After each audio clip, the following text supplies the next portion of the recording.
Hey guys, tonight is really a night.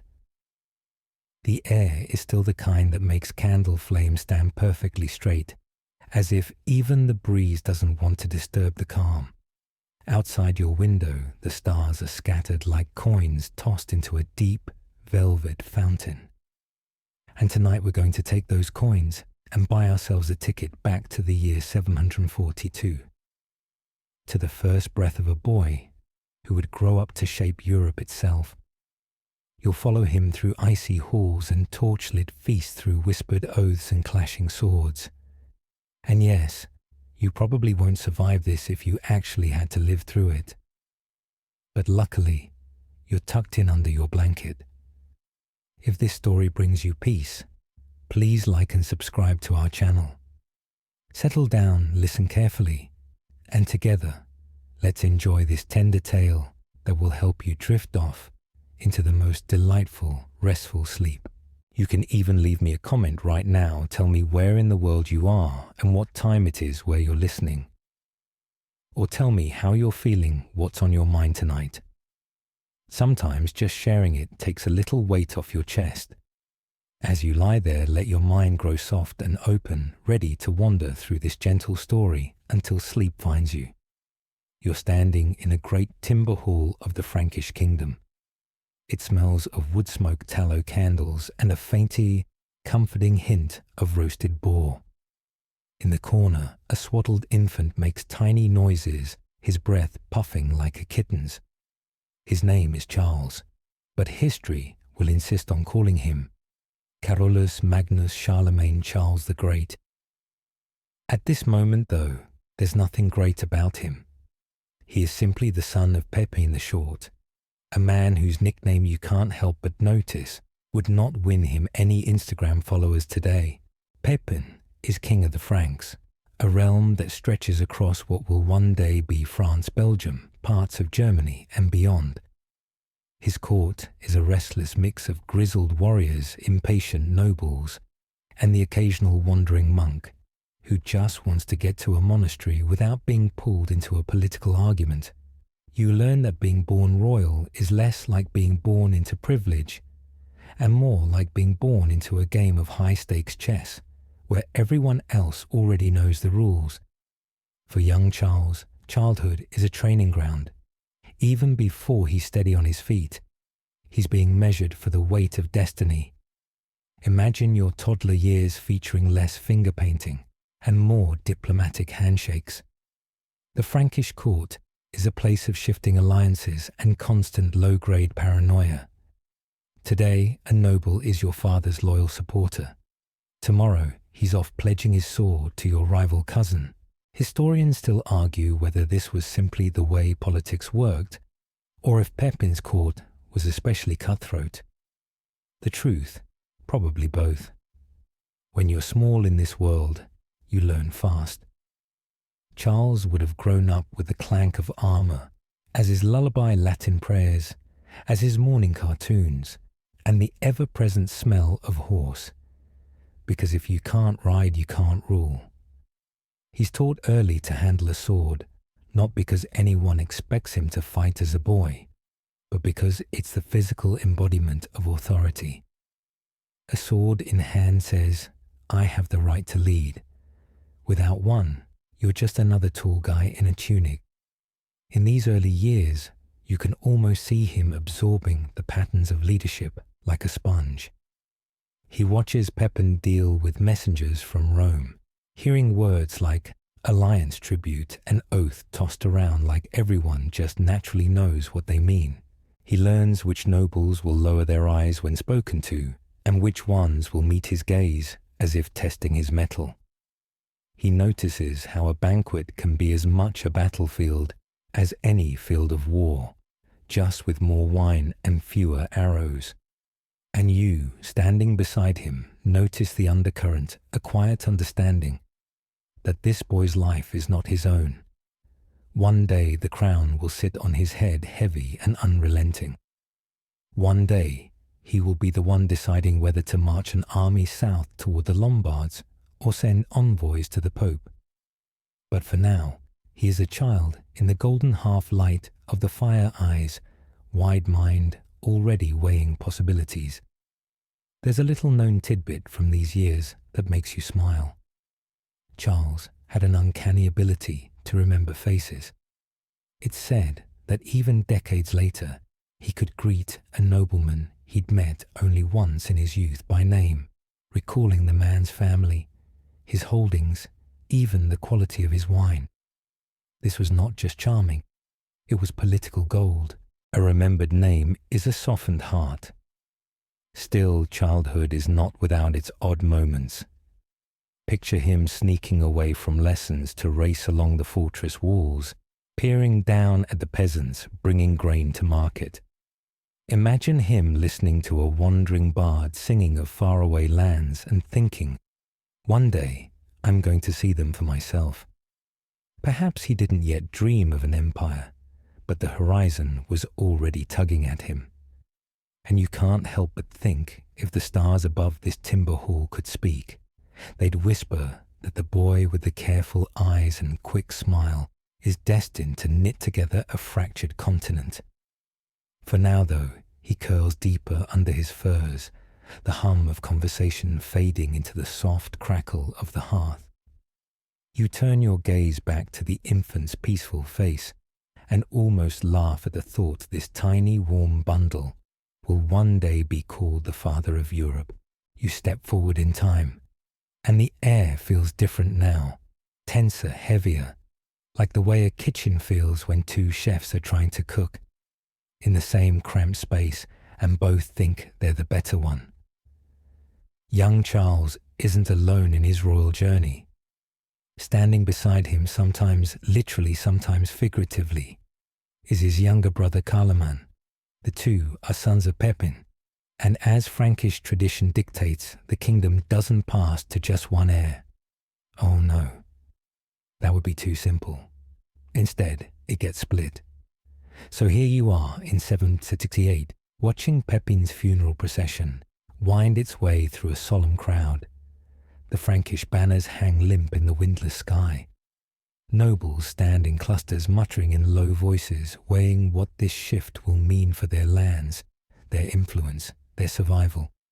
The kingdom is now in the hands of two young men who have spent their entire lives being trained to rule, but not to share.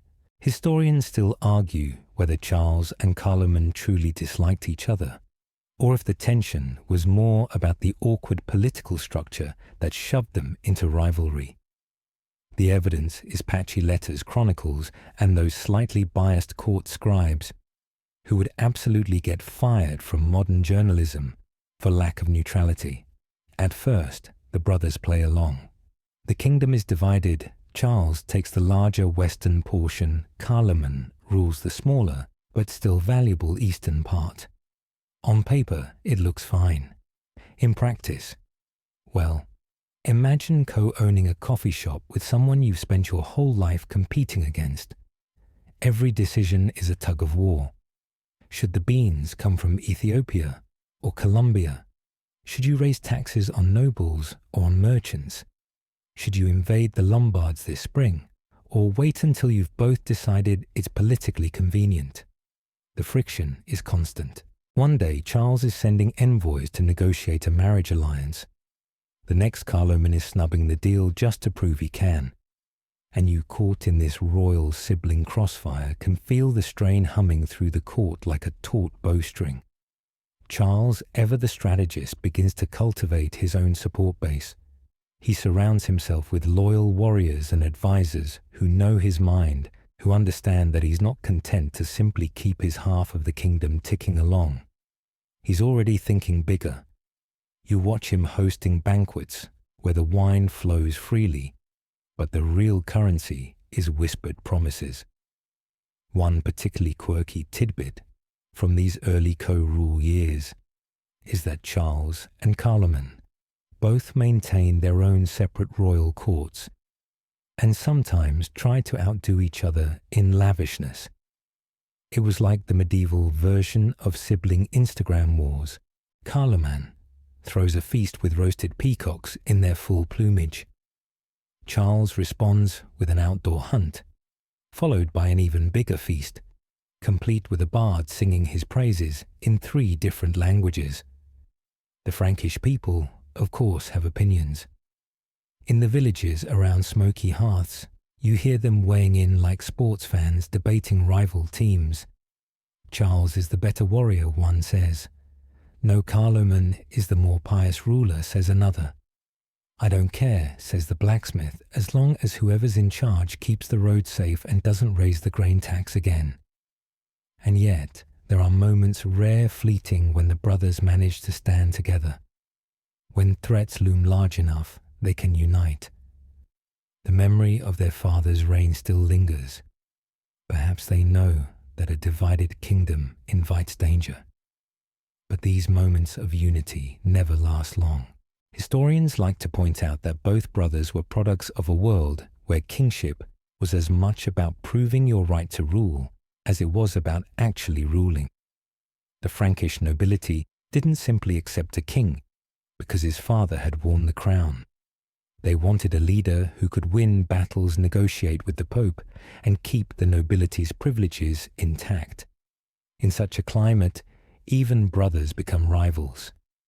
Charles tries at first to keep communication civil, but you see the weariness in his eyes when Carloman blocks yet another initiative. You hear the subtle shift in his tone when he speaks of my kingdom instead of our realm. The split is widening. Then there's the looming matter of the Lombards down south in Italy growing restless under their own king Desiderius. The Pope sends word concerned about Lombard aggression. Charles is inclined to respond decisively, perhaps even march an army south. Carloman less enthusiastic. It's the kind of disagreement that makes you want to bash your head against the nearest stone wall. Except Charles knows that one day, perhaps soon, circumstances might remove this obstacle entirely. And here's the strange, almost eerie truth. While the nobles bicker and the brothers maneuver fate, is already moving its silent chess pieces. A chill runs through the court, though no one can say why. It's that feeling you get when you sense a storm before you see the clouds.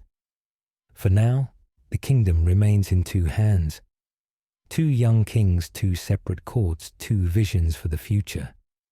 But you can't shake the thought the balance is unstable, and when it tips, one brother will stand alone with the crown. And you already know which brother has the sharper gaze and the steadier hand. You don't have to wait long. Fate, impatient as ever, clears the board in one abrupt, almost theatrical move. It's December of 771, and you're in the chill stone corridors of Carloman's court when the whispers start. Carloman is ill, gravely ill.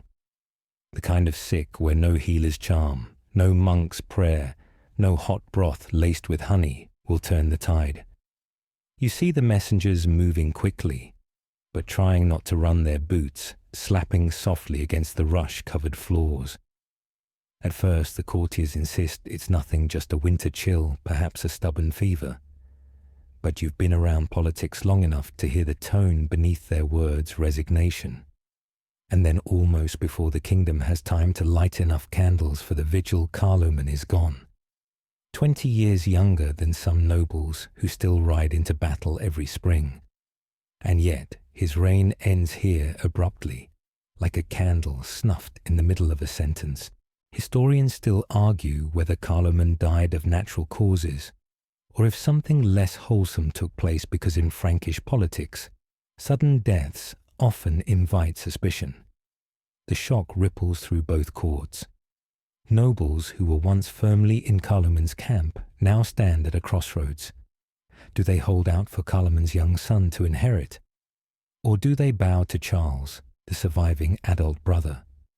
The choice is less about affection and more about survival. Align with the wrong man, and you might lose more than your lands. Charles, for his part, moves with surprising speed. Before the last echo of Carloman's funeral chants fades from the basilica, Charles is consolidating power.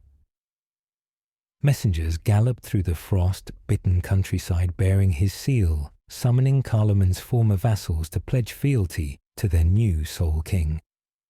He speaks of unity of the kingdom needing one steady hand. And yet you can feel the unspoken relief in his stride. The chessboard is his alone now.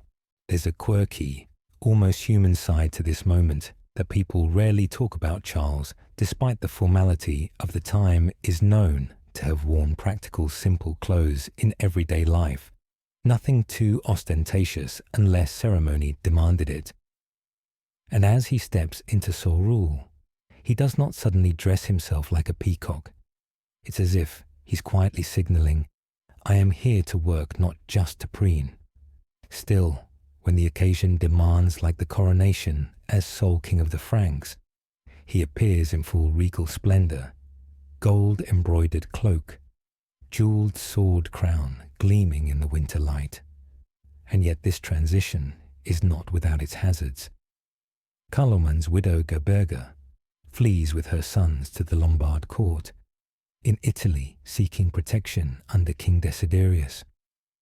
That single decision will haunt Charles in ways he can't yet see. In the world of medieval politics, a displaced royal child is like an unexploded bomb. You never know when someone might try to use him as a rival claimant. Back in Francia, Charles begins the real work of ruling alone. No more delicate negotiations with his brother. No more careful compromises over military campaigns. He can now follow his instincts, decisive, often aggressive, always strategic. You watch him in council leaning forward over the map table, eyes tracing river lines and mountain passes. The Pope's letters urging aid against the Lombards lie nearby, their wax seals cracked open, but the urgency still fresh. Historians like to point out that this was the moment Charles's reign truly began. Not when Pepin died, not when he first took his half of the realm, but now, with no other king, to dilute his vision. And his vision, even in these first months of sole rule, is large. He doesn't just want to defend his borders, he wants to push them. He doesn't just want to manage his nobles, he wants to bind them to him with unshakable loyalty. The winter deepens, and Charles spends it moving between royal estates, making his presence felt. He accepts gifts of falcons, fine cloaks, and in one amusing case, a barrel of exceptionally good beer from a noble who knows his king appreciates a hearty brew. You watch him laugh genuinely at the gift, a flash of warmth in a season otherwise filled with calculation.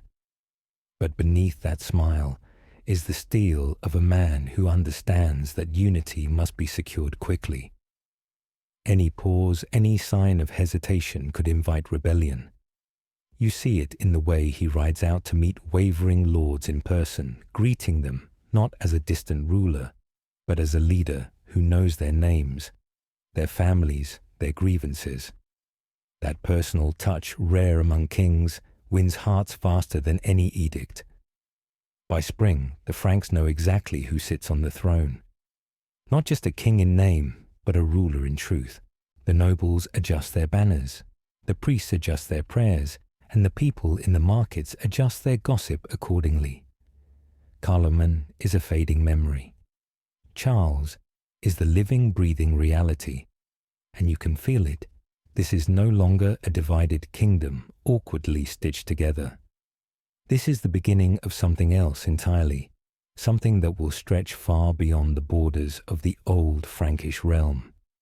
Charles may not yet be called the Great, but as you watch him ride through the budding fields, cloak billowing behind him, you know the title is already catching up to him. You don't get much of a breather. No sooner has Charles settled into the rhythm of sole kingship than the Pope's pleas begin pounding at his door metaphorically, though you wouldn't put it past Rome to send an envoy who actually pounds. Down in Italy, the Lombard king Desiderius is leaning a little too hard on the papal states, threatening to squeeze them until gold or concessions drip out. The Pope Stephen III doesn't have the armies to push back, but he does have Charles. And here's where politics starts to feel like one of those awkward family dinners where everyone pretends nothing's wrong, even though you all know exactly what's wrong. Because remember, Carloman's widow Gerberga, she ran off to Desiderius's court. And Desiderius is now gently, by medieval standards, prodding Charles to recognize Carloman's young son as a rightful co-king, which is roughly like asking a lion if he'd mind sharing his gazelle. Historians still argue whether Charles ever seriously considered compromise, or if he was just biding his time before marching. Either way, the tension is clear. Charles sees Desiderius sheltering his nephew as an insult, maybe even a threat to the legitimacy he's been working so hard to cement. The thing is, Charles has other ties to the Lombard court. He married Desiderius's daughter. Yes, medieval rulers loved a strategic wedding, but almost immediately found the match politically awkward. Within a year, he sends her back to Italy in favor of a new marriage to Hildegard, a young noblewoman from Alemannia. In today's terms, that's less conscious uncoupling and more instant geopolitical divorce. Desiderius is predictably not thrilled. So when the Pope sends word asking Charles to come south and put Desiderius in his place, Charles doesn't exactly need to be begged. You join him as he gathers his forces, rows of mail-clad warriors, their spears catching the autumn light. Cavalry with polished helms, their horses snorting white clouds into the cool air. Even the baggage train seems energized, creaking forward with crates of supply spare weapons and the medieval equivalent of power snacks, salted meat and hard bread that could double as roof tiles. There's a quirky detail here that makes you smirk. Charles is known for preferring to travel light when it comes to personal comfort. While lesser nobles haul along feather beds and gilded tent poles, Charles keeps it practical. His tent is functional, his meals hearty but plain, unless, of course, a local ally offers him a feast. Then he eats like a man who understands both diplomacy and dessert. Crossing the Alps into Lombard territory is no stroll. You can feel the cold biting your cheek, see the icy peaks looming like watchful giants. The passes are treacherous. The paths narrow, the drop-offs. The sort of thing you avoid looking at if you value your heartbeat. Yet the Frankish army moves with steady determination. Charles, riding at the front cloak, whipping in the mountain wind. By the time you descend into the fertile plains of northern Italy, the Lombards are already on alert. Desiderius retreats behind the thick walls of Pavia, the Lombard capital. This isn't going to be a quick skirmish, it's going to be a siege. Charles settles in for the long haul, building siege works, cutting off supplies, and making it abundantly clear that he is not leaving without a very public Lombard surrender. Historians point out that siege warfare in this era was as much about patience as brute force. Sometimes it meant waiting until the defenders ran out of food or hope. And while the wait could be deadly dull, Charles keeps morale up.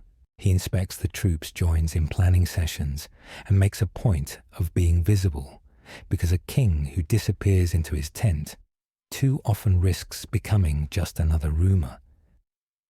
Inside Pavia, the mood sours. Desiderius may have expected Charles to come and go, perhaps extracting some tribute before heading home.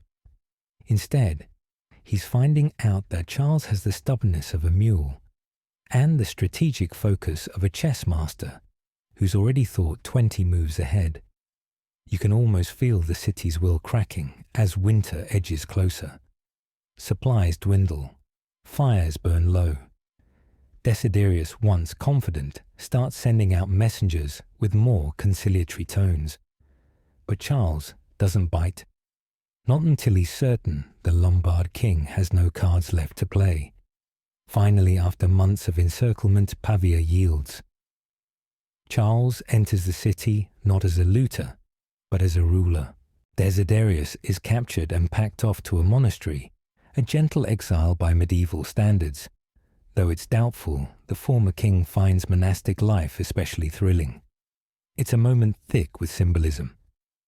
By wearing the Iron Crown of Lombardy, Charles is no longer just king of the Franks, he's also king of the Lombards. The map of Europe shifts again, and you can see him already scanning for the next piece of the puzzle. The Pope breathes easier.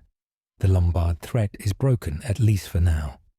And Charles, he rides north again, leaving Italy under his control, but not yet under his full attention.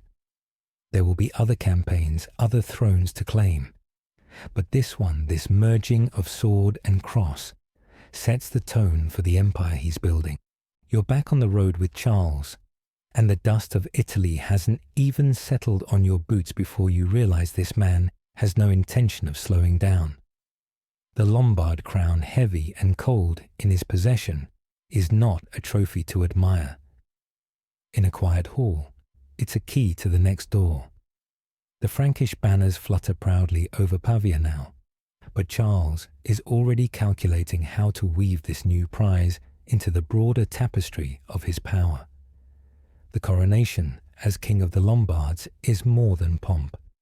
It's a signal to the rest of Europe that Charles is not content to remain a regional monarch. He's stacking crowns like a champion card shark, stacking chips, and every noble within earshot is forced to ask, how far will this man go? The ceremony itself is drenched in medieval symbolism. Charles steps forward to receive the Iron Crown, literally forged with a thin band of iron, said to be from a nail of the true cross placed upon his head by bishops whose blessings are equal parts religious devotion and political endorsement.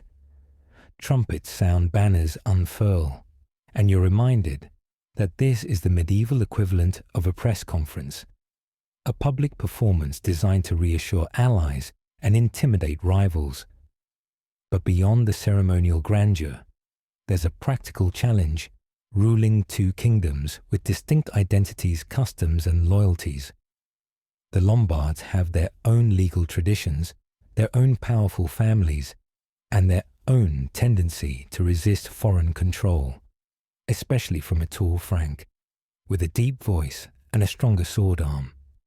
Historians still argue whether Charles truly integrated Lombard lands, or simply ruled them as a personal possession. The truth is likely somewhere in between. Charles begins by confirming certain Lombard laws, keeping a sense of continuity, while quietly installing Frankish counts and officials in key positions. It's a balancing act worthy of a tightrope artist. Too much change, and you spark rebellion. Too little, and you risk losing authority. And yet Charles knows that political legitimacy is as much about perception as administration. So he does what he does best. He makes himself present. He rides through Lombard towns, holds audiences with local leaders, accepts petitions from humble citizens.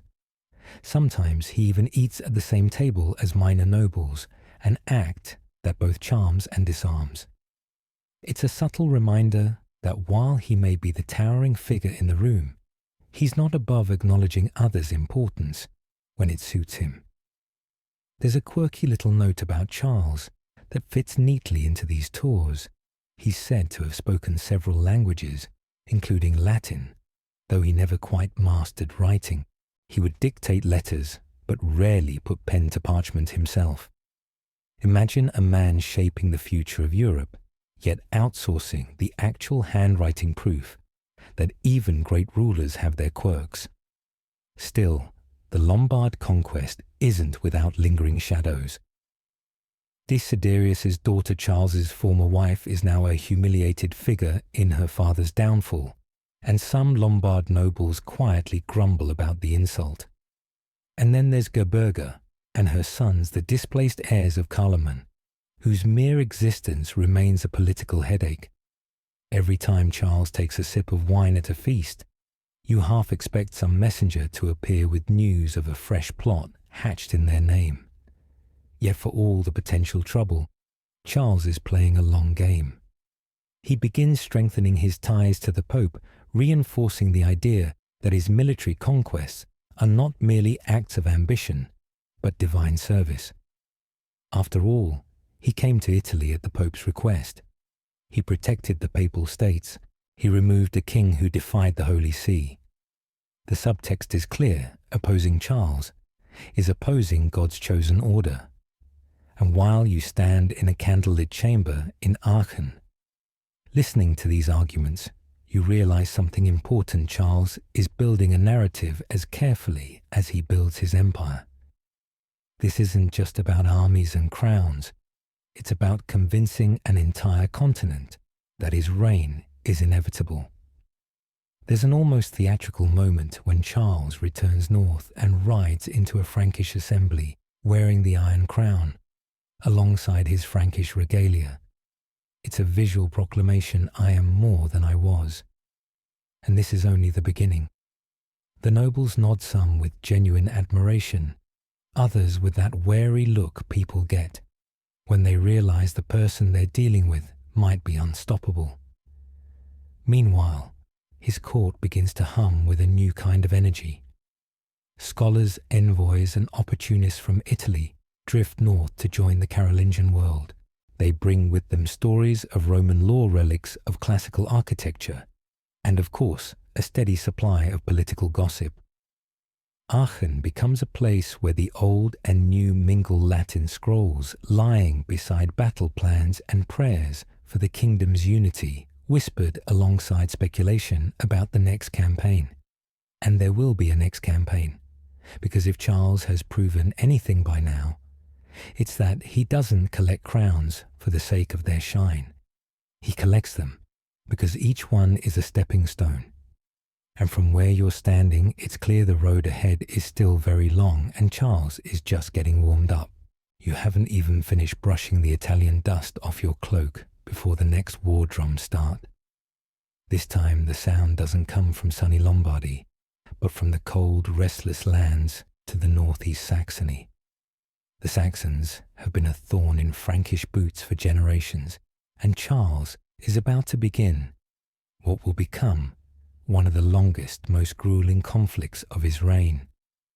Picture it: thick forests stretching to the horizon, broken only by winding rivers and the occasional wooden fort. The air smells of pine and smoke, and the people here are as fiercely independent as the land is wild. The Saxons follow their own gods, Woden, Dona, and other deities, whose names roll like thunder in their language. And if you think they're going to bow to some Frankish king in a golden cloak, just because he says so, you're in for a surprise.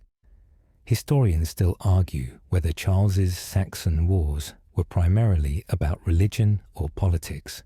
On the one hand, the church will tell you it was a righteous mission to bring the gospel to pagan lands.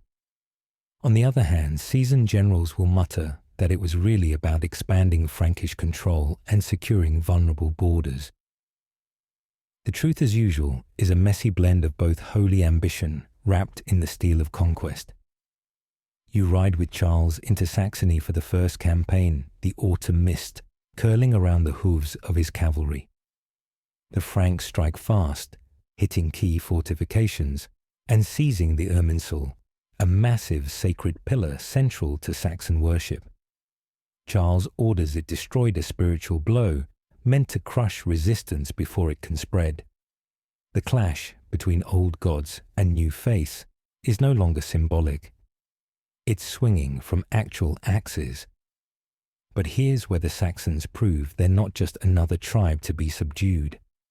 They melt into the forests, harass supply lines, and return to fight again and again. This isn't a neat, decisive war. It's a cycle. Charles pushes in, forces a surrender, demands baptism for Saxon leaders, and leaves garrisons behind.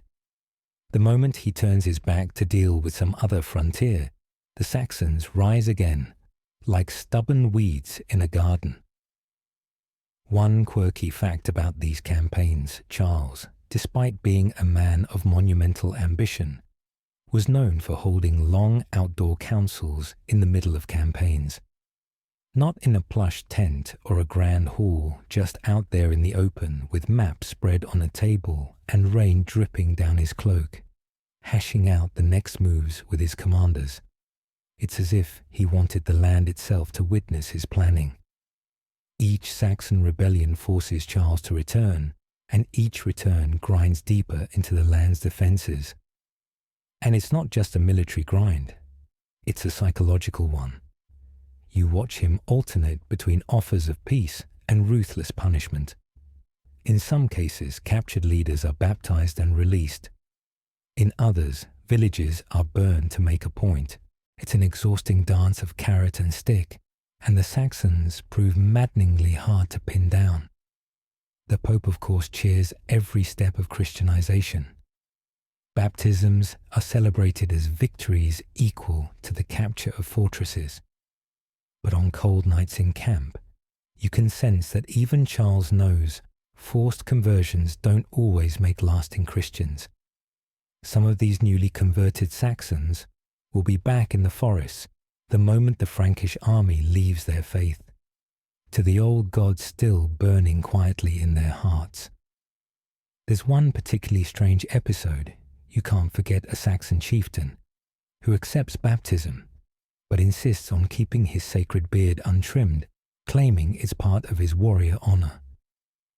Charles allows it, perhaps sensing that a partially converted ally is still better than an active enemy. This beard diplomacy, as you can't help but think of it, becomes the sort of odd little footnote historians love to mention. Over the years, the Saxon wars will drag on like an endless winter campaign after campaign, truce after truce. You start to realize that Charles's greatness isn't just in his victories, but in his sheer endurance. Most rulers would have abandoned such a stubborn conflict or delegated it entirely. But Charles keeps returning year after year as if determined to prove that no matter how many times the Saxons rise, he will be the one still standing when the last embers burn out. For now, though, you're still in the early days. The fires of resistance glow bright in the Saxon forests, and the Frankish banners haven't yet cast their long shadow over every riverbank and hilltop. You look at Charles riding ahead with that unshakable posture and realize this isn't going to be a short chapter in his life. This is going to be a saga within the saga. And you can't shake the thought, if conquering Lombardy was Charles's bold opening move, then Saxony will be his grinding, relentless test. One crown has been secured, but the next victory will be measured not in gold or titles, but in the slow, stubborn bending of an entire people to his will. The Saxon frontier is a long, hard slog, but Charles isn't a man to live in one chapter forever. By the time you're riding back into Frankish heartland with him, the rhythm of his reign has settled into a strange, almost contradictory pattern. Build, burn, bless, repeat. It's the paradox of medieval kingship. He's both the destroyer and the builder. The man who orders villages raised in Saxony, and the man who orders cathedrals raised in Francia. On the ride home, you pass through towns that have been strengthened under his rule, stockades, repaired marketplaces, expanded watermills turning in steady rhythm. Charles sees fortified places as more than military strongholds. They're symbols. To the common villager, a strong palisade says, "The king remembers you." And in a world where Viking sails can appear on the horizon without warning, that's no small comfort. Still, not every town wears his protection like a warm cloak. In the lands closer to the Saxon border, there are smouldering ruins where settlements once stood. These are the unlucky ones caught in the crossfire of rebellion and reprisal. You ride past the charred skeletons of cottages, past fields, blackened instead of green. This is the cost of order, though few will speak it aloud in the king's presence. Historians still argue whether Charles leaned more toward justice or cruelty in these moments. Was the burning of rebel villages a strategic necessity or a king's temper? The chronicles written in his favour will tell you it was always calculated. But when you see him on the field, hair damp with rain and jaw set hard as he surveys a smouldering site, you sense it might be a mixed calculation seasoned with cold anger. Yet even as he lays waste to some places, he's building others into jewels of the realm. Aachen, his favoured residence, begins to grow from a respectable town into something resembling a royal capital. Workers lay new stone roads, masons carve columns, architects sketch ambitious plans. Charles envisions not just a seat of power, but a place that feels like the beating heart of his expanding empire. One quirky little fact about Charles during this period: he's fascinated by public works that improve daily life: bridges, bathhouses, even an ambitious attempt at a canal to link the Rhine and Danube rivers. The canal project ultimately fails, defeated by soft, shifting ground that swallows the labourers' efforts. But it shows a mind thinking beyond simple military conquest. He wants to connect the realm, not just rule it. And then there's his personal touch with justice. Charles is not a ruler who hides behind layers of bureaucracy. When holding court, he sometimes hears disputes directly from peasants and merchants, cutting past the noble intermediaries. It's the kind of thing that makes common folk speak of him as a just ruler. Though, of course, it doesn't hurt that having the king's ear also makes them a little less likely to grumble about taxes.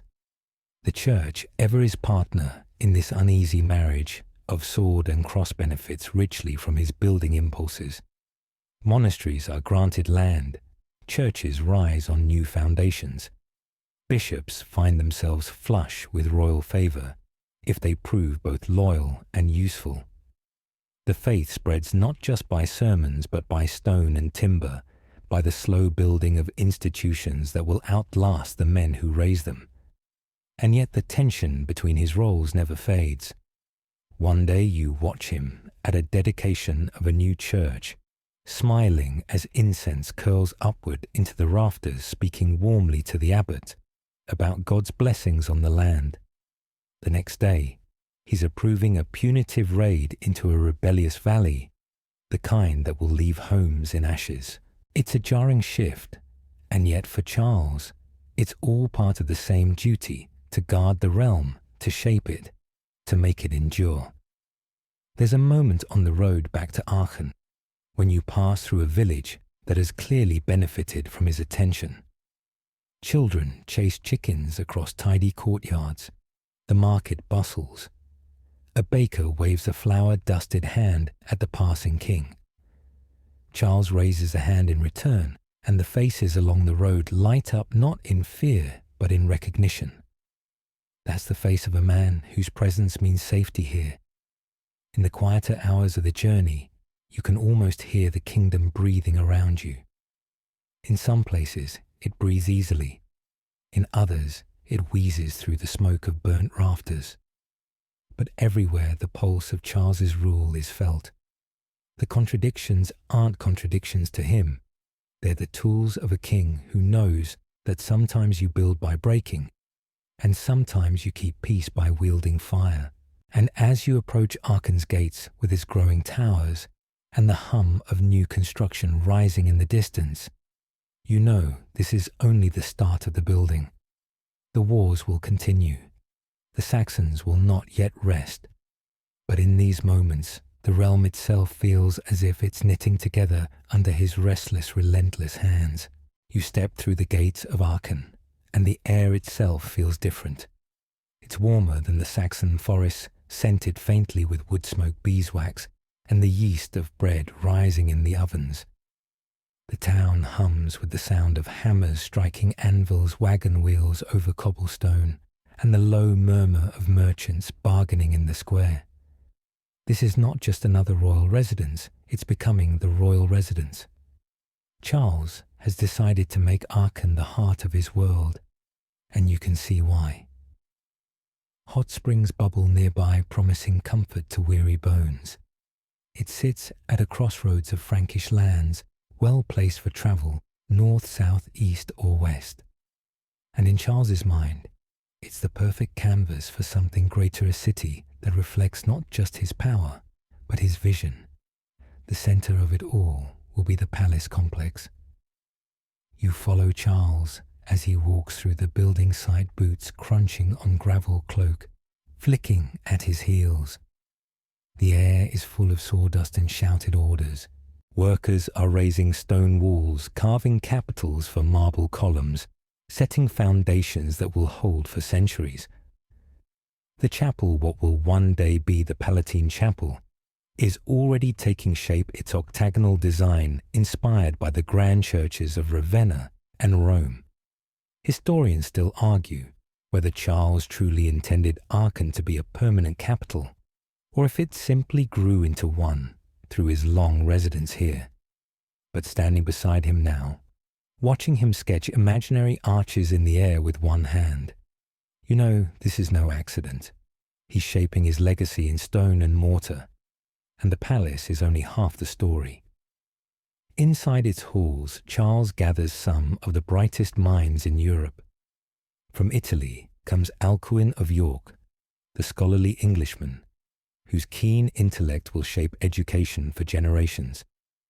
From Spain, from Ireland, from far-flung monasteries, learned men arrive bearing manuscripts eager to join what will later be called the Carolingian Renaissance. One quirky fact about Charles: despite his deep commitment to learning, he never fully mastered writing. He could read Latin and likely understand Greek, but when it came to putting pen to parchment, he preferred to dictate. Even so, he made education a central pillar of his reign, not just for the nobility, but for the clergy, the administrators, even the children of the court. The idea was radical. For the time, a literate realm is a stronger realm. You watch as scribes sit hunched over desks in a long sunlit hall, copying ancient texts with meticulous care. Ink stains their fingers, and the faint smell of vellum and candle wax fills the air.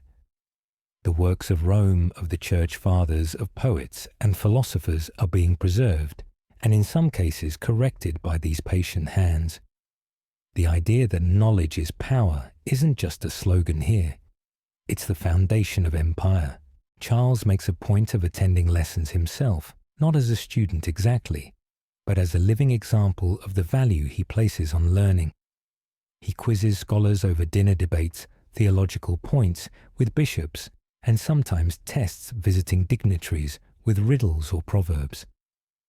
To sit at his table is to expect not just meat and mead, but mental exercise.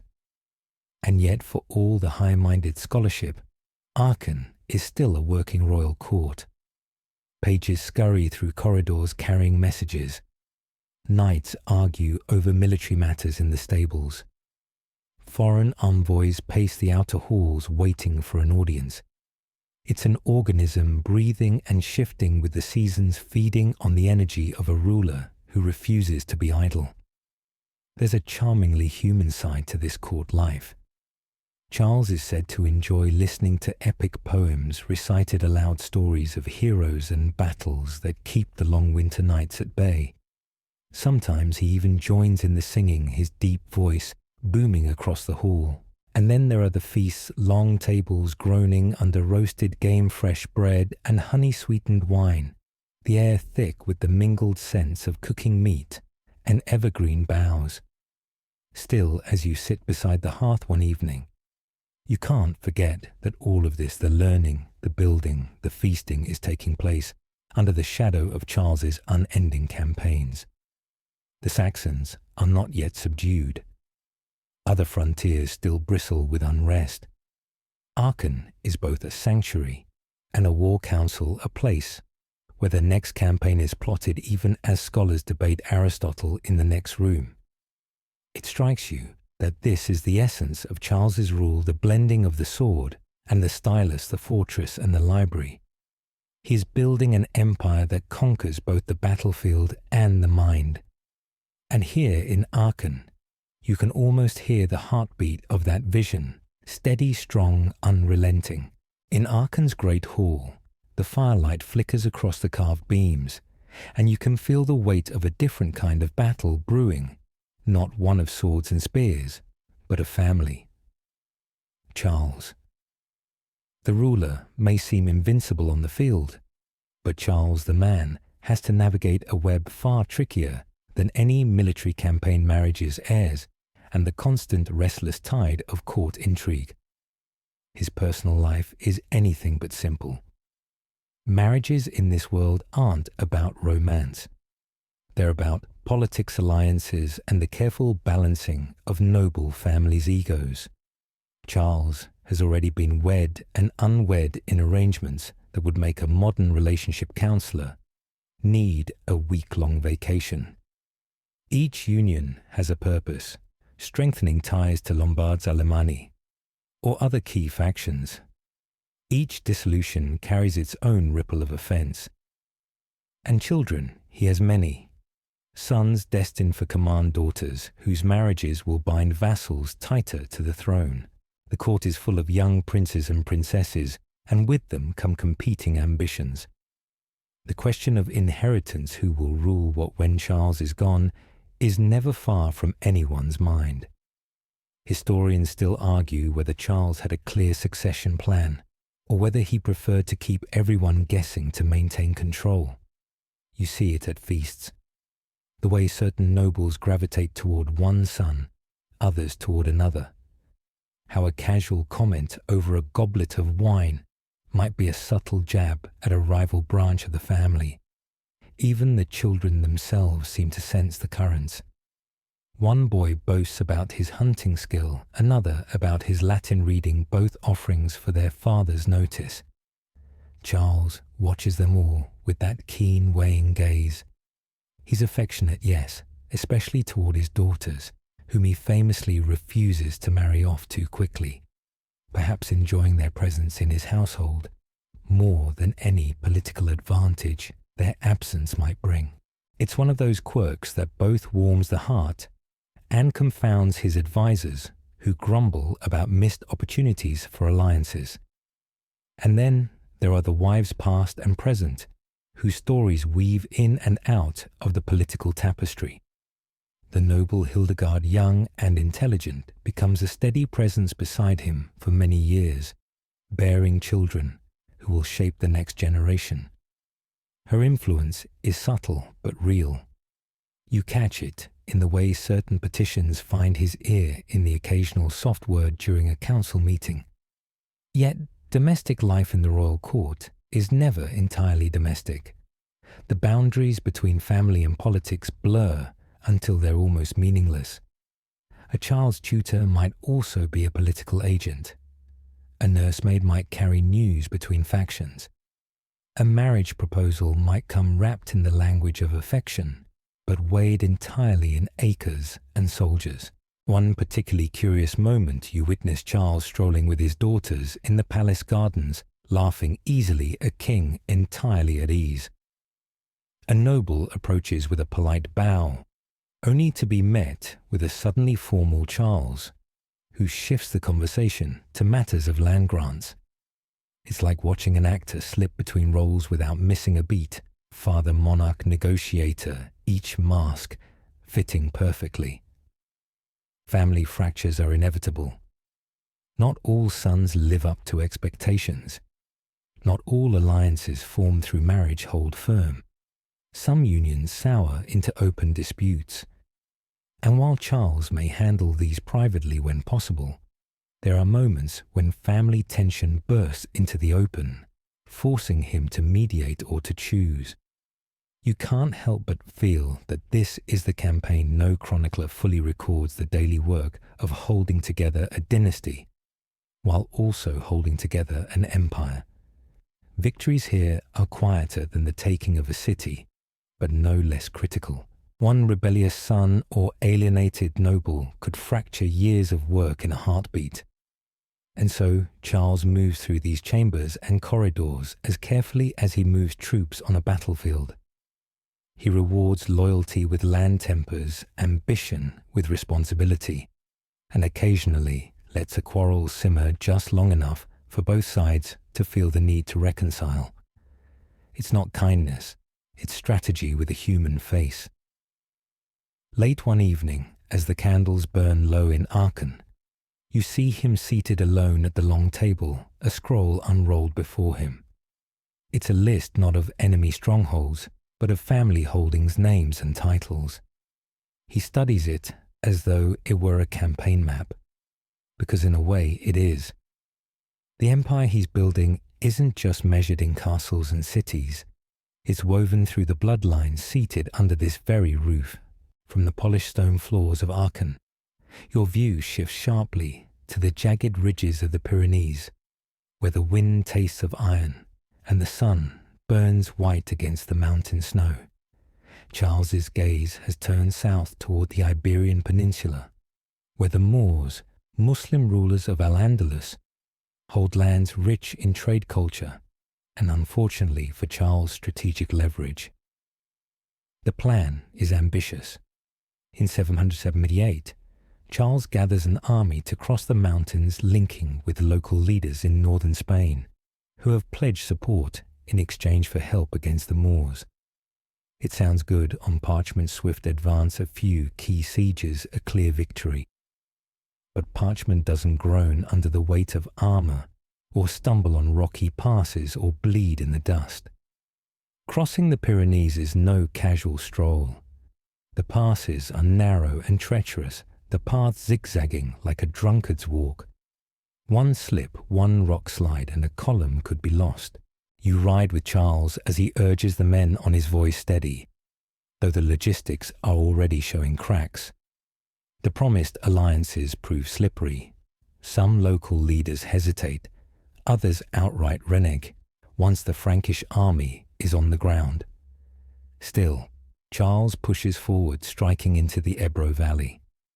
Towns are approached, envoys send gates sometimes open, sometimes barred. Historians still argue whether Charles truly aimed for permanent conquest or simply wanted to send a message to both friend and foe: the Franks can reach you even here. Either way, the deeper the army moves into Spain, the more the ground itself seems to resist.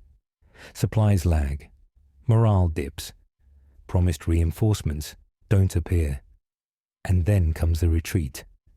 Armies can win glory in attack. They rarely find it in withdrawal. You can feel the air grow taut as the Frankish columns wind back toward the mountains. Every soldier knows this is the vulnerable moment, laden with plunder, slowed by wagons stretched along the narrow road, like a feast laid out for predators. Which is exactly what happens at Roncesvalles Pass. The Pyrenean air is thin and sharp, but it fills with the sudden roar of attack. Basque fighters, swift and sure-footed in their home terrain, descend on the rearguard. Its chaos horns blaring, horses rearing, men stumbling into one another as missiles slice through the air. Here rides Roland, prefect of the Breton March, whose name will one day echo in legend. He and his men fight to hold the line, but the narrow pass becomes a killing ground. The baggage train is seized, nights cut down. No relief comes. Roland's horn sounds a long, desperate call that will become the heartbeat of the Song of Roland, though in this moment it's a real cry for help that goes unanswered. By the time the attack subsides, the Frankish rearguard is gone. Roland lies among them, his sword Durendal at his side. Charles presses on through the pass, with grim silence, his army battered and his mission undone. Whatever plans he had for Spain are finished for now, and the Pyrenees have claimed their toll. It's a sobering lesson.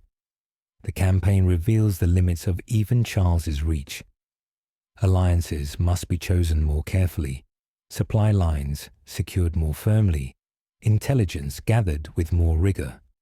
But in the strange alchemy of history, even failure can forge legend. The ambush at Roncesvalles Pass will be retold for centuries, transformed into a tale of Christian heroism against impossible odds, glossing over the messier truth of politics and betrayal. There's a quirky little footnote to all this. Charles's love for epic poetry means he almost certainly heard early versions of the Roland story himself. Whether he approved of the embellishments or rolled his eyes at the romanticizing, no one can say, but the endurance of the tale keeps the sting of the defeat from erasing the memory of the men who fell. When you return north with him, the mood is not triumphant. Yet Charles doesn't sulk in failure. He takes the lesson, folds it into his growing compendium of statecraft, and moves on. Iberia will have to wait. There are other borders to tend, other crowns to weigh. And as the Pyrenean peaks fade into the distance behind you, you sense that the man riding at the head of the column is not diminished by the setback. If anything, the defeat has sharpened him. He has learned, and he will remember. Winter is settling over Rome, but the city is still alive with the layered sense of wood smoke, incense, and the faint tang of the Tiber. You can hear the soft toll of bells from St. Peter's Basilica, the murmur of pilgrims in the square, the shuffle of sandaled feet across ancient paving stones worn smooth by centuries. Tonight, the air feels almost charged, as if a history itself is leaning in to watch. Charles has returned to the Eternal City, and this time it isn't to rescue a pope from Lombard harassment or negotiate a treaty. It's for something far more symbolic. On Christmas Day in the year 800, he kneels before the altar in St. Peter's, the flickering candlelight throwing his tall frame into long shadows across the marble floor. The choir's voices rise, the scent of frankincense coils upward into the dome, and Pope Leo III steps forward holding a crown. What happens next will be written and argued about for centuries. Some chroniclers say Charles was taken by surprise. Others claim he knew exactly what was coming. Historians still argue whether he staged the moment or if it truly caught him off guard. Either way, the gesture is monumental. Leo sets the golden circlet upon Charles's head and proclaims him Imperator Romanorum, Emperor of the Romans. The title hasn't been used in the West for more than 3 centuries, not since the fall of the old Roman Empire. And here it is again, not in Constantinople, but in the heart of Rome, resting on the brow of a Frankish king. The message is thunderously clear. Charles's realm isn't just a big kingdom, it's a reborn empire with him at its head. You feel the ripple of this act spreading out like rings in a pond. For the papacy, it's a calculated move. By crowning Charles Leo III, strengthens his own position, aligning himself with a powerful protector. For Charles, it's both an honor and a complication. He's no longer just a monarch among monarchs. He's claiming the mantle of Rome itself with all the weight and expectation that brings. And there's a quirky, almost human note to this grand occasion. Charles, despite his towering stature and the majesty of the moment, is wearing his usual simple style of clothing rather than some elaborate new ceremonial robe. He looks like a king, yes, but a working king, a man who could step out of the basilica and immediately start inspecting troops or discussing grain levies without missing a beat. The crowd in St. Peter's reacts with awe. Some kneel, others weep. Latin hymns swell through the basilica, bouncing off the stone vaults. Outside, word spreads like fire. The streets buzz with the news. The Roman Empire lives again. In taverns and marketplaces, people debate what it means. Is this the dawn of a new golden age, or just another chapter in the endless chess game of power? Charles himself doesn't linger in Rome. He has no intention of ruling like the old Caesars from the Italian peninsula. His empire's heart is in the north, in Aachen, where the real machinery of his authority turns. But he carries the new title back with him, and with it a shift in how the world sees him and how he must see himself. The political implications are immense. Constantinople, the seat of the Byzantine Empire, bristles at the idea that some Frankish warlord is now styling himself Emperor of the Romans. Relations will need careful tending to avoid open hostility. Within his own lands, Charles must balance the traditional authority of Frankish kingship with the broader, more abstract concept of empire. It's not just about leading armies anymore, it's about embodying an idea.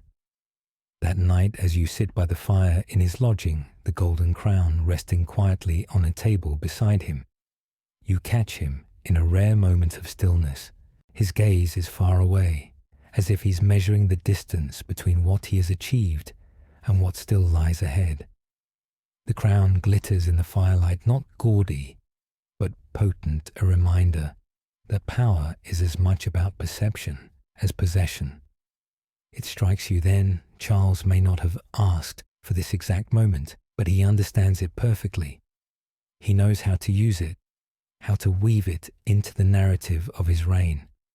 And he knows that from this Christmas Day forward, he will not merely be remembered as Charles the Great, but as the man who dared to wear Rome's crown again. You leave Rome behind and ride north with Charles, the winter wind biting at your cheeks. The crown from St. Peter's now rests in his luggage, wrapped carefully, almost modestly in cloth. Yet you know that whether or not he wears it, the title it represents now trails behind him like a comet's tail. Everywhere he goes, people see not just a king, but an emperor, the emperor. And with the title comes responsibility, or at least the perception of it. An empire can't simply be declared. It has to be held.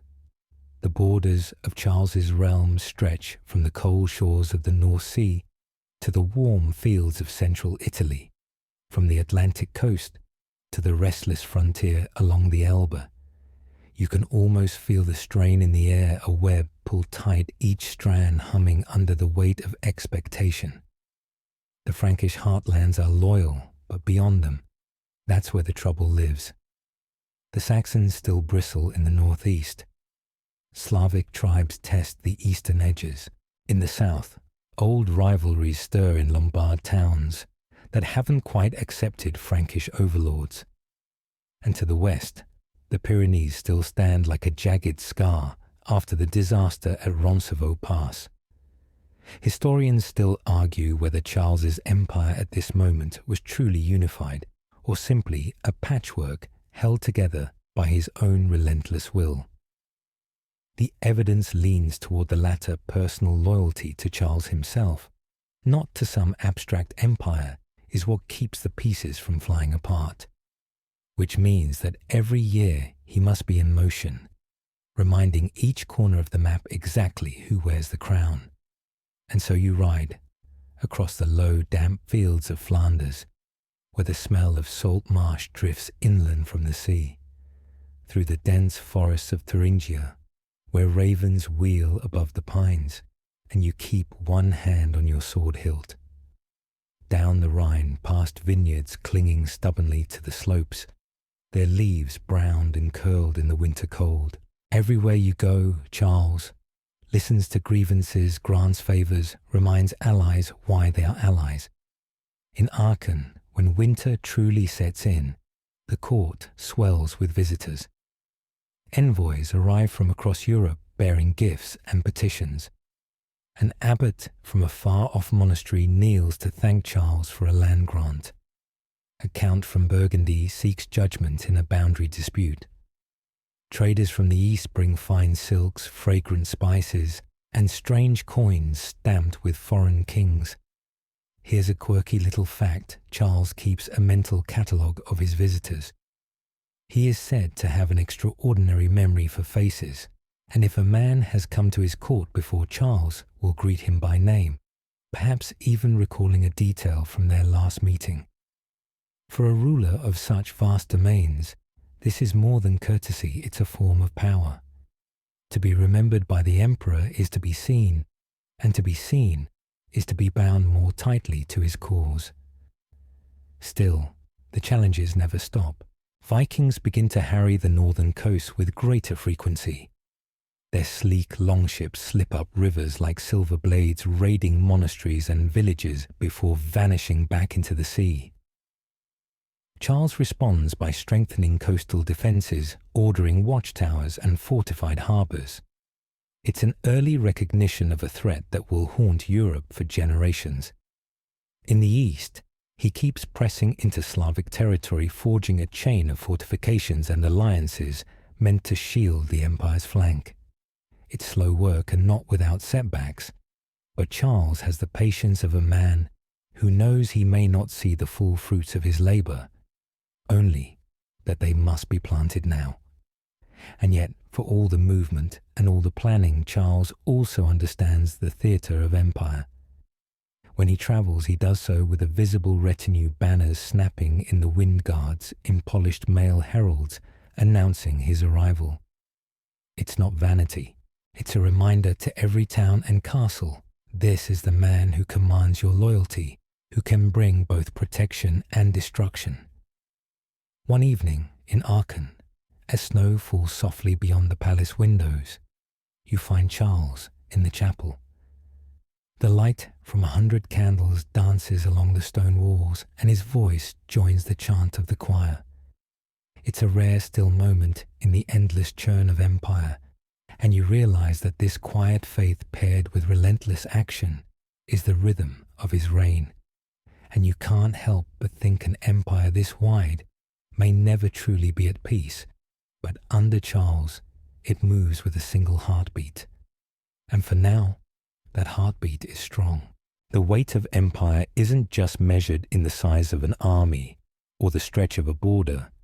It's also in the tangle of laws, customs, and unspoken agreements that hold so many different peoples together. Charles knows this better than anyone. You watch him at Aachen hunched over a long table scattered with scrolls and wax tablets, listening to clerics, jurists, and grey-bearded nobles argue over legal codes in a dozen dialects. It's here you begin to see him not just as a conqueror, but as a reformer. He's determined to bring some order to the chaos of local customs. The Frankish realm, and now the wider empire, is a patchwork of different laws. Salic law for the Franks, Lombard law. In Italy, various tribal codes further east. They're all valid in their own way, but they're also all different enough to make governance a nightmare.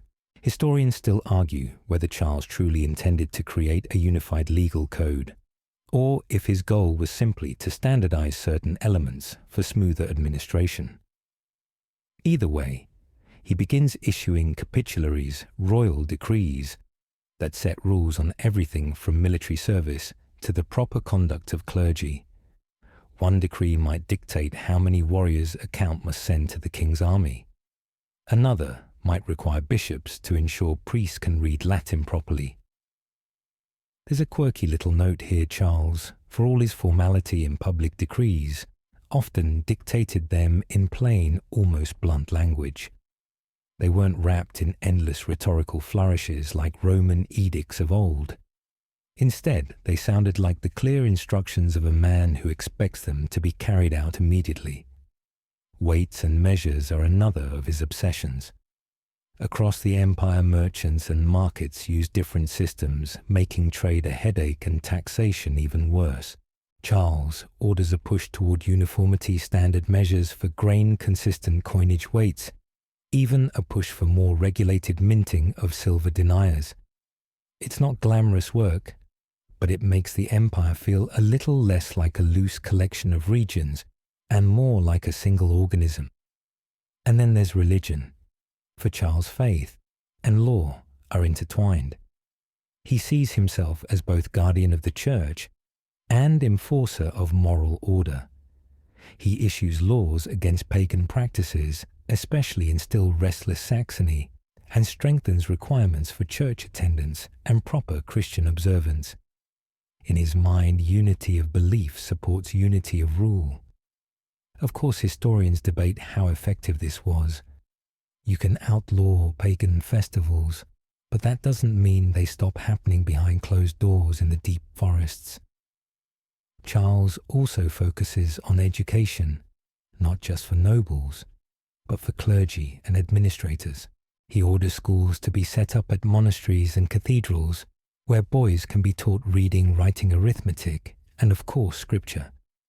It's the early stages of what scholars will later call the Carolingian Renaissance, a rebirth of learning that will ripple outward for generations. One afternoon, you watch him in the palace school. A group of young boys, sons of nobles and promising clerics, recite their lessons in Latin. Charles listens intently, correcting pronunciation, asking questions about grammar. When one lad stumbles, Charles gently prompts him the hint of a smile breaking the stern lines of his face. This isn't just showmanship. He believes in the power of learning to strengthen the realm. Yet reform is never just tidy scrolls and noble ideals. It runs into resistance. Local lords grumble when old customs are replaced by royal decrees. Merchants mutter about the inconvenience of changing their measures. Even some churchmen push back against Charles's insistence on higher standards. But Charles has a way of bending opposition through persuasion when possible, and through the weight of imperial authority when necessary. Perhaps the most striking thing is how he moves between the grand and the granular. One moment, he's discussing the fate of a border fortress.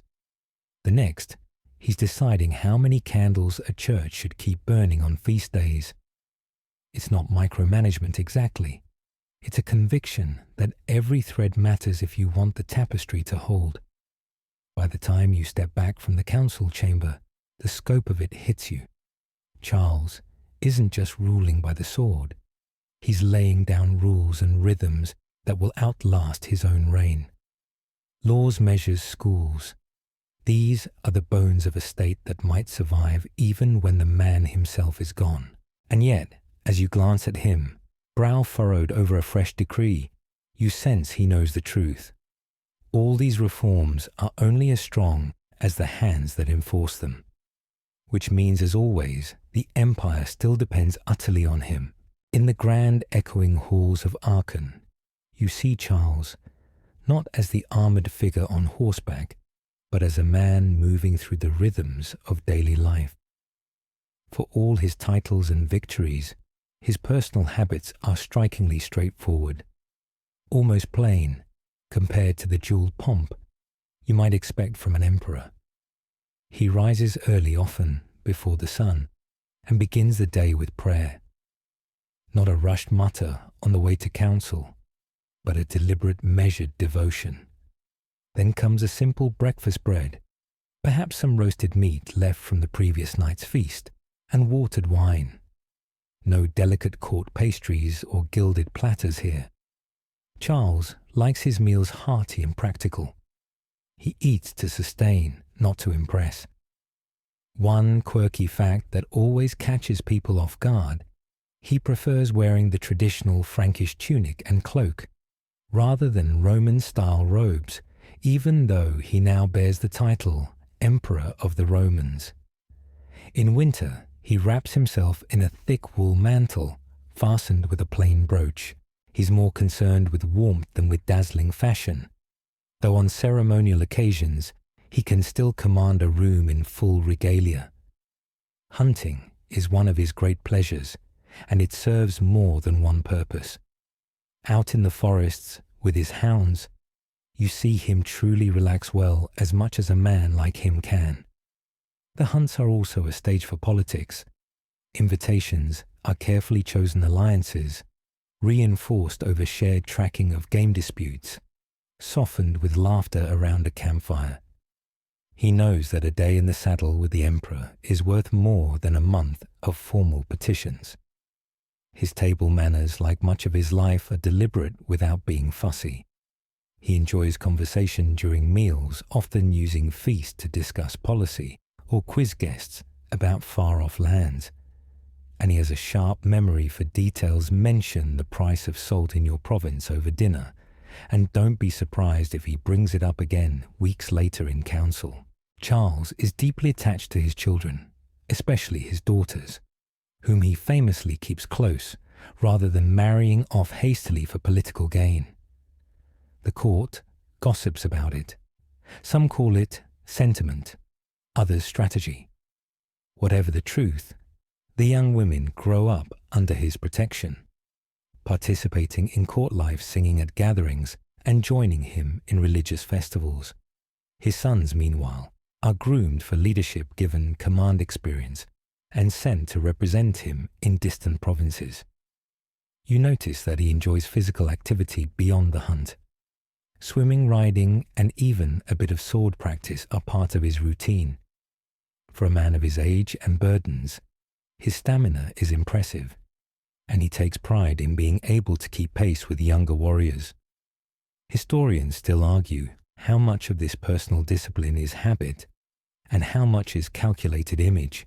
Is Charles naturally a man of moderation, or does he deliberately present himself this way to contrast with the decadent rulers of the past? Either way, the effect works. Nobles and commoners alike see him as strong, self-controlled, and relatable rare traits in a man with so much power. Evenings at court can be surprisingly informal. Yes, there are the formal banquets with foreign envoys, the recitation of Latin poetry, the serious theological debates. But there are also moments when music fills the hall, when Charles listens to old Frankish songs, or watches travelling performers with genuine delight. He enjoys storytelling, sometimes epic history, sometimes just a good hunting tale told well. There's a softer side you catch glimpses of. He has a fondness for animals, not just his prized hunting dogs, but also the occasional exotic creature sent as a gift from distant lands. Once a noble presented him with a white peacock, and Charles took the time to admire it, as though it were a diplomatic envoy in its own right. And yet, even in these personal moments, the emperor's mind never strays far from the empire. While walking the gardens, he might pause to discuss a fortification in Saxony. Over an evening song, he'll quietly instruct an aide about the appointment of a new bishop. Leisure and duty blend, until you can't tell where one ends and the other begins. In truth, the personal man and the ruler are inseparable. Charles's daily life is a reflection of the same principles that guide his reign: discipline, presence, and a careful balance between authority and approachability. It's this balance that allows him to be both the distant figure on a throne and the familiar face at the head of the hunt. And as you watch him laugh with his daughters over some jest at dinner, you realize that this, more than crowns or titles, is what keeps the empire's heart beating. The people do not just obey Charles, they know him. And that is a kind of power no army can take. The fires in Aachen's hearths burn warm, but beyond the palace walls, the empire is anything but peaceful. Trouble comes from two directions at once, some from far-off seas, some from within his own carefully stitched web of power. Charles has learned that ruling an empire isn't just about the enemies you can see on the horizon. It's about the ones who rise from your own shadow.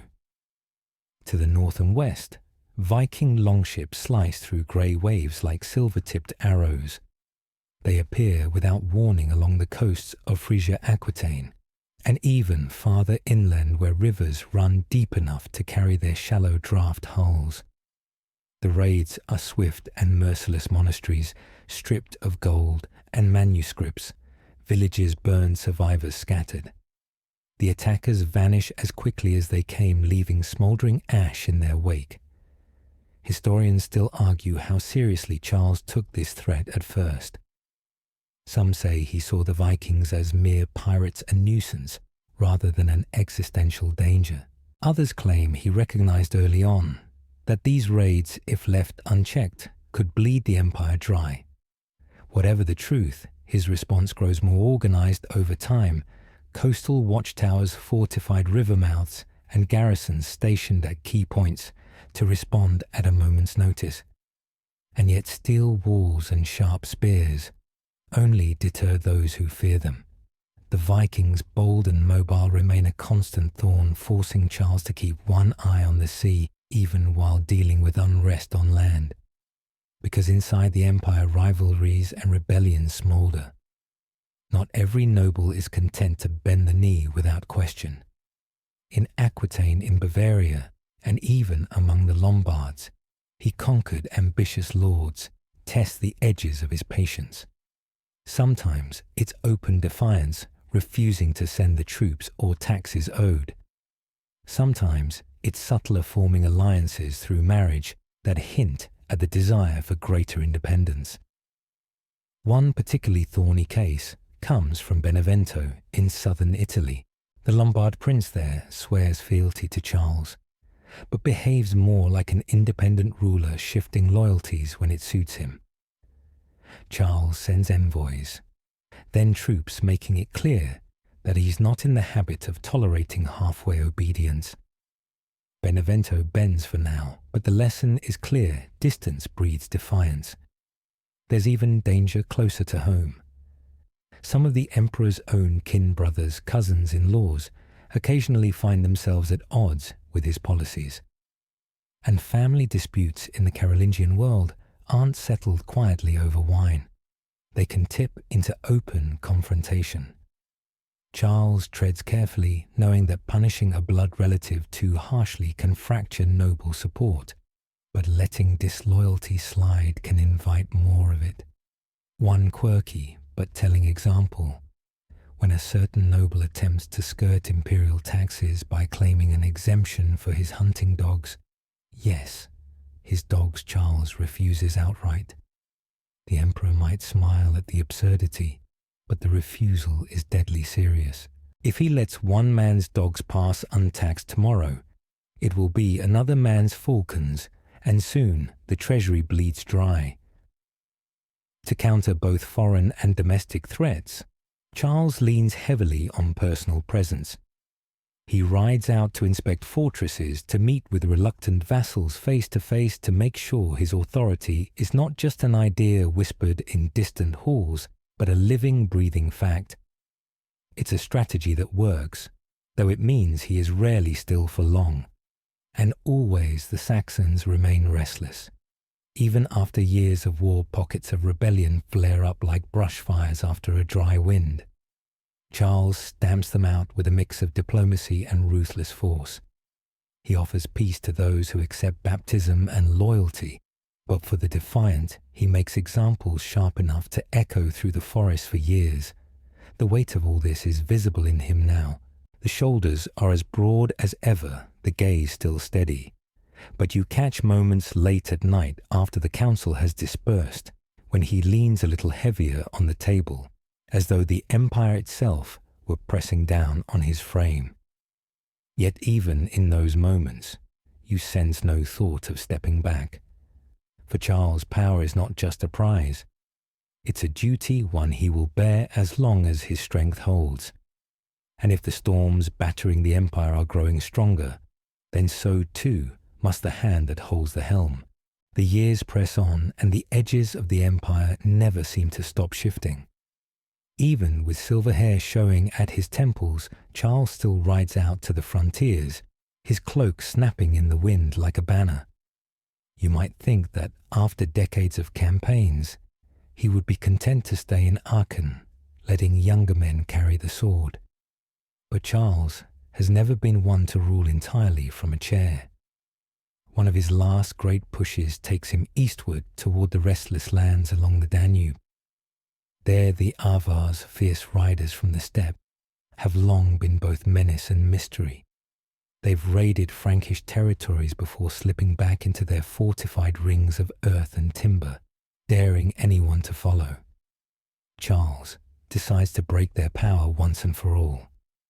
The campaign is brutal in its efficiency. Frankish and allied troops sweep into Avar territory, dismantling their strongholds. The great ring fortresses, once symbols of Avar, might fall one by one. Treasure pours into Charles's coffers, gold, silver, and jewels taken from centuries of plunder. It's said the haul was so immense that chroniclers could barely put the numbers into words, and even church treasuries across the empire were suddenly richer than they'd ever been. Historians still debate whether this was purely a strategic move or an opportunity too tempting to pass up. The Avars were weakened by internal strife before Charles struck, making it unclear whether the campaign was a stroke of genius or a well-timed blow against a faltering enemy. Either way, it cements his reputation as a ruler who doesn't just defend, he eradicates threats. But war, even successful war, comes at a cost. On the way home, you pass villages stripped of young men, their fields tended only by the old and the very young. Some nobles grumble quietly about the strain on their lands, but Charles offers no apologies. He believes the empire's safety justifies the sacrifice, and in his mind, the best defense has always been a decisive offense. Closer to home, he keeps pushing at the seams of the empire. In the north, Denmark's rising power is a concern. He fosters alliances with some chieftains, pressures others with displays of military force. Along the Pyrenees, the memory of Roncevaux still lingers, but Charles sends forces into the Spanish March building fortified towns that serve as both shields and gateways for future influence. There's a curious, almost tender moment during these later campaigns. In one border village, as Charles rides through, an old woman steps forward with a loaf of coarse bread wrapped in a cloth. She presses it into his hands with a bow, saying nothing. He accepts it solemnly and shares it with his men that evening. For a ruler who has sat at tables groaning under gilded dishes, the gesture seems to touch him more than any jeweled gift. Still, his presence in the field is as much about showing the flag as it is about fighting. Even when the battles are smaller in scale, the sight of the emperor himself riding into a provincial capital sends a clear message. The empire is not distant, not abstract. It is here in the flesh, and it is watching. But you can feel time's pressure now. He rides with the same straight back, yet you notice the stiffness in his dismount, the longer pauses before remounting. In council, he still dominates the conversation, but his voice has grown deeper, heavier, as though each word must carry the weight of years. And yet there is no slowing. The Avar lands must be reorganized. The Saxon frontier must be watched. Viking incursions must be countered. Lesser kings and dukes must be reminded that they are part of something greater than themselves. For Charles, there will always be another march, another border, another audience, where his presence tips the balance. It's a kind of relentlessness that has defined his life. And as you ride beside him on what might be one of his last great campaigns, you realize that Charles the Great was never simply building an empire of stone and crown. He was building an empire of motion, one that lives and breathes in the constant movement of its ruler. The cold wind over Aachen carries the scent of wood smoke and wet earth, and you can feel the season bending toward its close, not just in the year, but in Charles's life. He is in his early 70s now, a staggering age for a man who has spent his decades riding through every kind of weather across every kind of battlefield. The court is quieter these days, though not still. Charles continues to hold audiences in the great hall, seated in a plain high-backed chair, rather than an ornate throne. His cloak hangs more heavily on his shoulders, but the sharpness in his eyes has not dimmed. He still listens with the same unblinking attention, whether to a bishop's report on a distant monastery or to a farmer's complaint about a tax collector. Historians still argue about the exact nature of his final years. Was he content to watch over what he'd built, or restless that there was no longer a frontier calling him to arms? From what you see, the answer lies somewhere between. He no longer leads the armies personally into battle, but the empire still moves according to his will. His son Louis known as the Pious, now takes on more responsibility. Charles watches him closely, weighing every decision, measuring whether this son will have the strength and the wisdom to keep the empire whole. There are moments when he looks pleased, even proud. There are others when his expression clouds, as if imagining the cracks that might appear when his own presence is gone. Even now, Charles's days follow a familiar rhythm. Morning prayers, a modest meal, a few hours in council, then walks in the palace gardens or along the cloistered walkways of the chapel he built. He pauses often to greet the workers and servants by name, a habit he has never abandoned. One quirky fact remains constant. He still refuses to dine without a book being read aloud to him, whether it's scripture history or the works of early Christian fathers. You notice he has grown more reflective. He speaks sometimes of his father Pepin and the lessons learned in those early years. He mentions his campaigns with a kind of gentle detachment, as if they happened to someone else. Once, staring into the embers of a dying fire, he murmurs, "A crown is heavy, even when the head grows used to it." The Saxon frontier has finally quieted, though not without scars. The Avar lands are settled under loyal administrators. The Spanish March holds guarded by watchful counts. Even the Vikings, though still a menace, have yet to crack the empire's strongest defences. On paper, Charles leaves behind a realm that is secure. But he knows the truth: paper does not ride into battle, nor does it keep nobles loyal when temptation calls. The chapel at Aachen has become his true sanctuary. Its marble columns and soaring arches seem to gather the light even on overcast days. Here Charles spends more time than ever before, sometimes in prayer, sometimes in silence, sometimes in quiet conversation with trusted clerics. The man who once strode through battlefields now lingers in the half-light of sacred space, as if preparing himself for the next journey. And yet the old energy still flickers. One afternoon, a minor dispute arises between two noblemen over a strip of land in Bavaria. Charles listens, questions each man sharply, and delivers a judgment so swift and final that neither dares object. It's a glimpse of the same commanding presence that once bent entire kingdoms to his will. Winter comes again. The snows lie deep on the rooftops, and the smoke from Aachen's chimneys curls into a pale sky. Charles walks more slowly now, leaning on a staff when he climbs the chapel steps. But when the bells toll for Mass, he stands straight, his voice deep in the hymns, his gaze steady on the altar. You can feel the end approaching.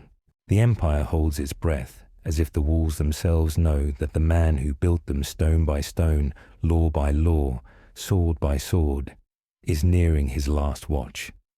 And as you look at Charles in the golden light of the chapel, you see not just the emperor, not just the conqueror, but the man disciplined, determined, and quietly at peace with the weight he has carried for so long. The winter of 813 fades into the cold clarity of January, and Aachen lies hushed under a quilt of frost. Smoke rises in thin ribbons from the palace chimneys, curling away into a pale, cloudless sky. Inside, the great emperor, who has spent a lifetime in motion, is for once still. Charles's world has narrowed to the warm rooms of his palace, the long, familiar corridors, and the echoing quiet of his chapel. He is 72 now, and the years have laid their claim on his body. His stride is slower, his once unyielding frame softened by time, yet his presence still commands a room. When he enters the great hall, people instinctively rise, not merely out of duty, but out of long-earned respect. Louis the Pious, his surviving son and chosen heir, has already been crowned co-emperor the year before. It was a deliberate act, part prudence, part training ground. Historians still debate whether Charles did this to ensure a smooth succession, or because he knew the empire might fracture without a clear hand on the tiller. You sense it was both. In private moments, Charles speaks to Louis, not as a father instructing a child, but as one ruler to another, passing on the secrets of holding an empire together when the winds of ambition and rebellion are always at your back. The chapel remains his anchor. On icy mornings, he is there at prayer, his voice deep but quiet, carrying the Latin phrases he has spoken all his life. He attends Mass daily, wrapped in a plain woolen cloak, a figure both majestic and humble. Even now, he listens to readings at mealtimes, scripture, the histories of Rome, the writings of the Church Fathers, his mind as hungry for order and meaning as ever. Yet there is an unspoken awareness in the air.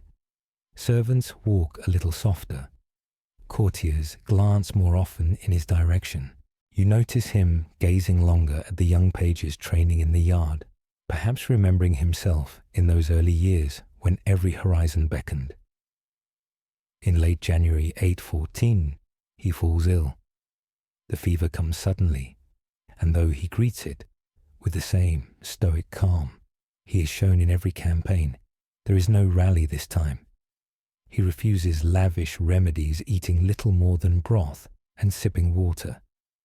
In a curious, almost stubborn way, he seems to meet this final trial with the same simplicity that marked his daily life. The chroniclers will later write that on the 28th day of the month, as the bells of Aachen tolled softly in the cold air, Charles the Great died peacefully in his bed. Outside the city lay under snow, muffling the world as if in reverence. They bury him in the chapel he built with such vision, the Palatine Chapel, a place that had grown from his imagination into stone and glory. There, under the vaulted ceiling and the watchful gaze of saints in mosaic, rests the man who had knit together kingdoms, crowned himself with the legacy of Rome, and reshaped the map of Europe. Historians will forever debate whether his empire was truly a rebirth of Rome, or simply a mighty Frankish kingdom wrapped in imperial robes. They will argue over whether his unity was lasting or fragile, whether his conquests were driven more by piety or ambition.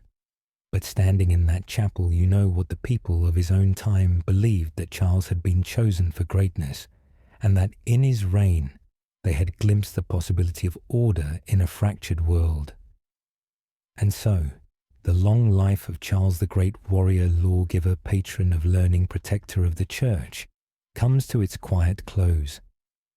His shadow will fall over kings for centuries to come, his name invoked by emperors and dreamers alike. Even now, more than 1,000 years later, his story still stirs the air like the echo of a distant trumpet. And now, as the candles burn low and the last pages of this story settle into silence, let yourself imagine the hush inside that chapel in Aachen. The air is cool and still, the faint scent of incense lingering from the morning's prayers. High above, the mosaics catch what little light there is, gold tiles glimmering like stars frozen in a midnight sky. You step quietly between the marble columns, your footsteps softened by the ancient floor. Around you, the weight of centuries rests gently like snow on the bare branches outside. Here there is no clash of arms, no rumble of armies, only the steady presence of stone, the long patience of history. Somewhere deep in the quiet, you sense the echo of all you've seen tonight, the gallop of hooves over Saxon fields, the ring of iron in Lombard cities, the crackling of campfires on winter roads. You remember the sight of banners unfurling in the wind, the solemn press of a crown upon a king's head, the murmur of voices debating law in a sunlit hall. And you remember, too, the smaller human moments, bread shared with soldiers, laughter around a hunting fire, the warmth of a father's voice speaking to his children. The empire has passed into history, but the story remains woven into the stones, the books, and the quiet songs of the people who live beneath its banner. And here, in this soft twilight between waking and sleep, you can hold that story gently, letting its edges blur into something timeless. So rest now. Let the weight of the crown slip from your mind. The marching of armies fade into the distance. Feel your breath deepen your body sink into stillness. The story has been told, and the night is yours. Sleep well, traveler. The Emperor's watch is over, and the world is at peace.